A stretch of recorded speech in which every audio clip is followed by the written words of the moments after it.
سوال کیا، یہودیوں نے بھی سوال کیا۔ علی نے کہا مجھ سے سوال کرو، میں آپ سے ایک سوال یہ پوچھنا چاہتا ہوں، وہ کون سی چیز ہے جسے اللہ نے خلق نہیں کیا؟ اب آپ بتائیے کون ہو جو اس کا جواب دے، وہ کون سی چیز ہے جسے اللہ نے خلق نہیں کیا؟ دوسرا سوال اس نے کیا کہ وہ کیا چیز ہے جو اللہ نہیں جانتا؟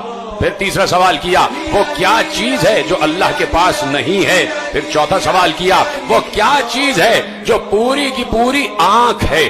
پھر پانچواں سوال کیا وہ کیا چیز ہے جو پوری کی پوری پر ہے؟ وہ کیا چیز ہے جو پوری کی پوری چلتی رہتی ہے؟ وہ کیا چیز ہے جو پوری کی پوری منہ ہے؟ وہ کون سی شخصیت ہے جس کا نہ کوئی خاندان نہ قبیلہ؟ وہ کیا چیز ہے کہ جو سانس تو لیتی ہے لیکن اس میں روح نہیں ہے؟ وہ کون سی چیز ہے جو روح تو رکھتی ہے، جو سانس تو لیتی ہے لیکن اس میں روح نہیں ہے؟ یہ بتائیے وہ کون سی اشیاء ہیں جو زمین پر چلی بھی پھری بھی لیکن کسی ماں کے رحم سے پیدا نہیں ہوئی، کسی ماں کے شکم سے پیدا نہیں ہوئی؟ وہ کون سی قبر تھی جو اپنے صاحب کو لے کے گھومتی رہی؟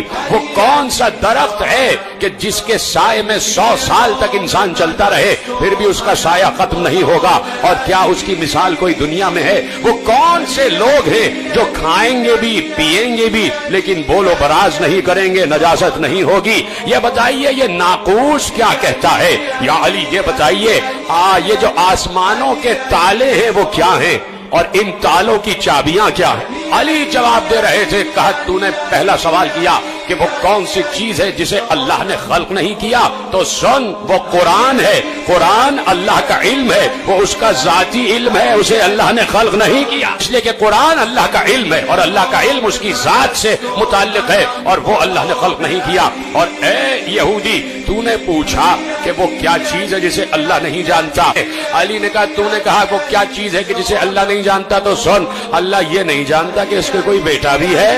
اور تو نے سوال کیا کہ وہ کیا چیز ہے کہ اللہ کے پاس نہیں ہے؟ کہا سن اللہ کے پاس سب کچھ ہے لیکن اللہ کے پاس ظلم نہیں ہے۔ کہا تو نے سوال کیا کہ وہ کون سا شخص ہے کہ جس کا نہ کوئی خاندان نہ قبیلہ؟ کہا وہ حضرت آدم۔ تو نے سوال کیا وہ کون سی چیز ہے جو پوری کی پوری آنکھ ہے، جو پوری کی پوری آنکھ ہے؟ کہا وہ سورج ہے۔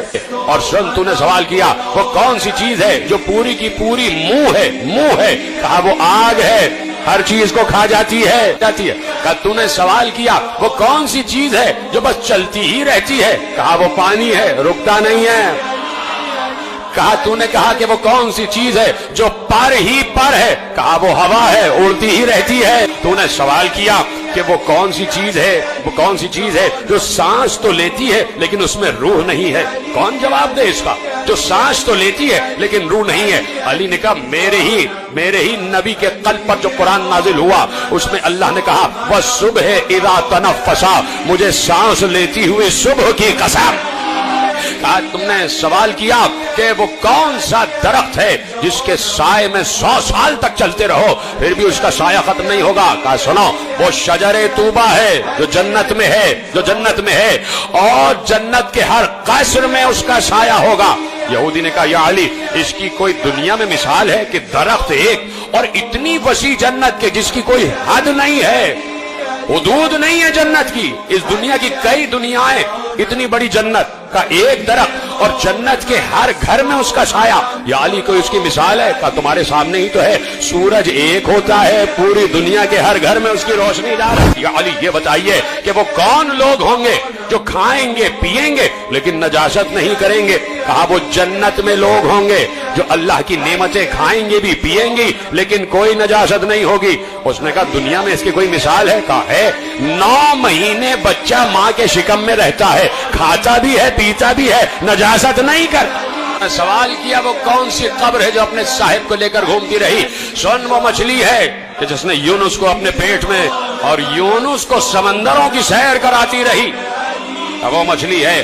کہا کہ تو نے سوال کیا وہ کون سے ذی نفس ہیں کہ جنہوں نے کھایا بھی پیا بھی لیکن کسی ماں کے شکم سے نہیں پیدا ہوئے؟ کہا آدم، حوا، عصائے موسیٰ، صالح کی اونٹنی اور اسماعیل کی جگہ جو دمبا آ گیا۔ کہا یہ کسی ماں کے شکم سے پیدا نہیں ہوئے؟ کہا سن تو نے سوال کیا آسمانوں کے تالے کیا ہیں؟ آسمانوں کے قفل کیا ہیں؟ آسمانوں کے تالے